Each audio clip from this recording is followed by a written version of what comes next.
Danny Flexen here for Seconds Out. Like to be joined by the WBA heavyweight champion of the world, Daniel Dubois, here at McGuigan's gym. Dan, how you doing? I'm good. You? I'm very good. I just watched you work out. It's an honour to do so. You look like your towel and your T-shirt at the end weighed about a stone. You really go into it, don't you? I do. It's great, preparation, and it's also good for your whole consciousness, your body, and everything. So it's preparing for a fight and sharpening the tools. Let's get on to the really big news. I hear you're now a driver. You passed your test. Yeah. We've probably talked about your driving journey more than we've talked about your boxing journey over the past couple of years. When did you pass and what are you driving? What are you rocking? Look, you've got to get it done sooner or later, so it's glad it's finally done now.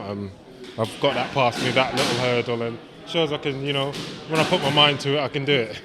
How does your dad feel now? Because he's not the chauffeur anymore. You're not in the van, you've got your own car. Yeah, I've taken, it's good. It's time for me to go, do the little simple things in life and, move about, and wherever I've got a journey or whatever I've got to do, I can zoom up there and, What have you been doing in your new whip? Where have you been going? What have you been up to? It's just back and forth from here, to be honest. Yeah, right now, it's just all about the fight and focusing on that and keeping level-headed and feet on the ground. Good stuff. Now, the fight you mentioned is, of course, Kevin Lerena, tricky southpaw opponent.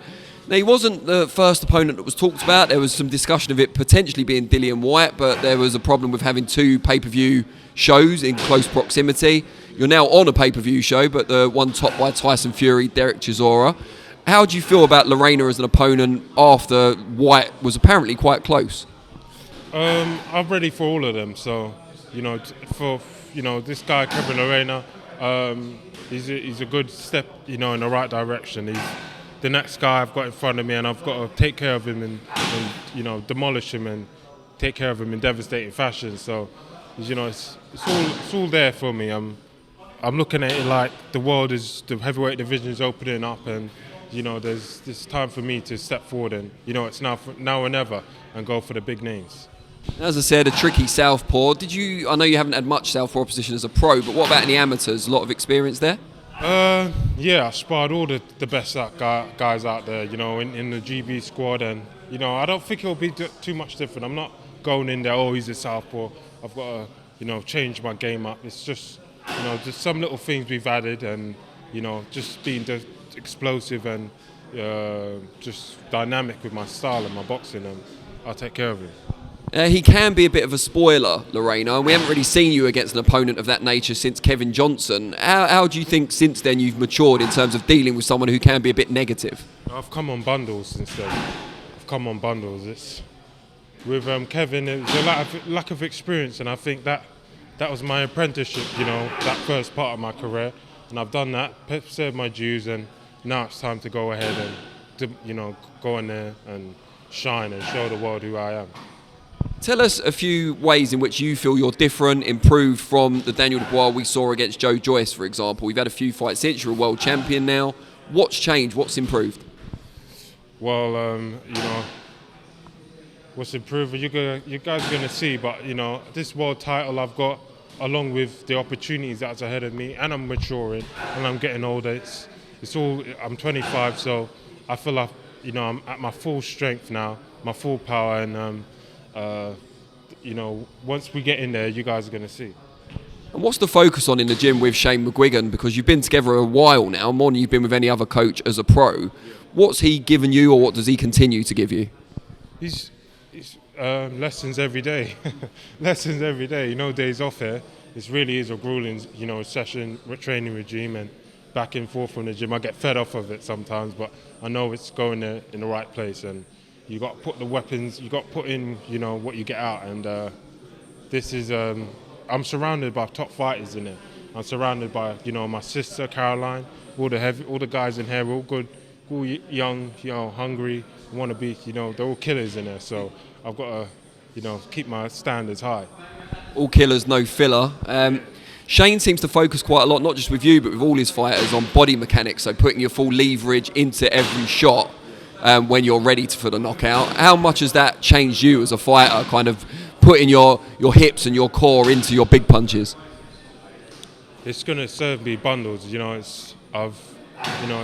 want to get the optimum performance out of yourself, and the knockouts will come once you're doing, the boxing, the jabs, the little things right. And in here we're just perfecting it, and he's making me mindful of the things I've got to do.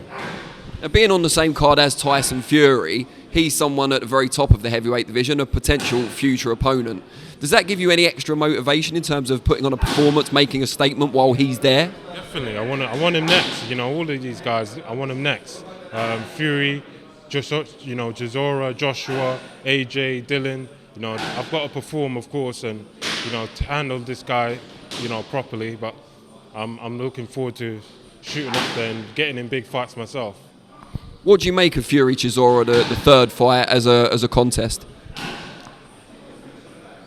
Listen, it's a decent fight, but it should be me.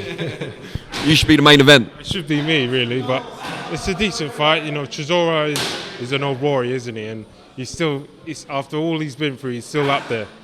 Shows you that if you go out there and you perform and give the people what they want, they'll back you. 100%. Is it right that Chisora's been offered a fight with you on more than one occasion now? Yeah. I can't speak too much on that. All these guys out there, I've just got to, the guys are saying that, I haven't beaten nobody, so I've just got to continue winning. And we talked about Dillian Whyte. He's coming back this week now, against Jermaine Franklin. What do you make of Franklin as an opponent? I believe you've sparred him in the past. No, he's got some decent movement and everything. It'll be interesting. I want to see how it goes because, with my style and everything, styles make fights, so you never know, it might go all the way. I think it will go all the way. Yeah, because from what I hear on the grapevine, although you were dominant against Jermaine Franklin in those spars, he took a hell of a beating and stood up to it for the most part. Of course, he's a tough guy, and lucky we had them 20 ounces on, but he was a tough boy, and he was in there every round. His coaches and all that. It was great. It was a good bit of fiery sparring, and I love. So it was kind of like a fight. You had him on either side of the ring, kind of shouting you on. Yeah. Did Shane tell you about it? No, but he told me a little bit. He didn't tell me like that. Yeah. No, it was good. It was good. I'll bring them all on. Brilliant stuff. Now, we talked about Fury Chisora, and you said you want him next. Now, from what I'm told, the WBA have said you'll be the next in the rotation. Should there be an undisputed fight, that will obviously take precedence, but then you're up, if you like. So I guess, first of all, if an undisputed fight does take place in the early part of next year, which is what they're talking about, who comes out on top? Who will you be challenging for your world title? With who? With Fury and Usyk fighting for undisputed, who will win, so who will you challenge? We'll have to wait and see, but I don't know, you can't ever write off Usyk. He's up for the big names, so we'll see. I think Fury's size and his know-how should get him through that, but it's a tricky fight. And should Fury come out on top, clearly an easy fight to make. You're both with the same promoter, you're both based in the same country. What will you do differently from everyone who's tried to beat him in the past? I'll prepare, 100%, and I'll go in there and knock him out. Prepare 100%. I've got something these other heavyweights ain't got, and with the speed and the power I have, and the belief that I'll put together and everything for him on the night will be, I want to test myself and going over there and fighting the best out there. That's the only way. I'm at a level now where I hear all these guys calling my name. I've got to start going up for reaching for the stars. You made a good start. Have you sparred Fury? You have, haven't you? Yeah. Only around that. 1 round. Yeah. Why would you spar 1 round? Just give us an insight. It's a long story, wasn't it? I went up to spar his cousin Huey. I put him down in sparring, and then he jumped in for a round. So, they don't know who I am. So Did you put Tyson down or just Huey? it was just. So he was defending the family honour. Yeah. And what was it like? I know it was only 1 round, but what kind of measure did you get of him? It was awkward back then, and at the time I don't think I was going all out. I was sort of in awe or whatever, but it's all experience, isn't it? It's all experience. I've sparred many guys. I've put many people over, and at that stage I was just just starting off, so I can't tell too much from that, take too much from that. Do you think Tyson, having seen what you did that day in the gym and then done a round with you himself, do you think he might be a bit cautious about facing you for real? Maybe. Yeah, no, maybe. We've got to see. I'll leave it at that. Maybe. How did you leave things? So you had you dropped Huey, you had your 1 round sparring. Were you on friendly terms? Have you spoken since? With who? Tyson. He's doing his thing. I'm getting up there, innit? No hard feelings. It's boxing, and if they say they are fighting men, then they completely understand. I'm up for this, to win the world title and fulfill my prophecy and my destiny. This belt that I got is gonna keep winning. That will put me right up there in front of them, so they can't deny me.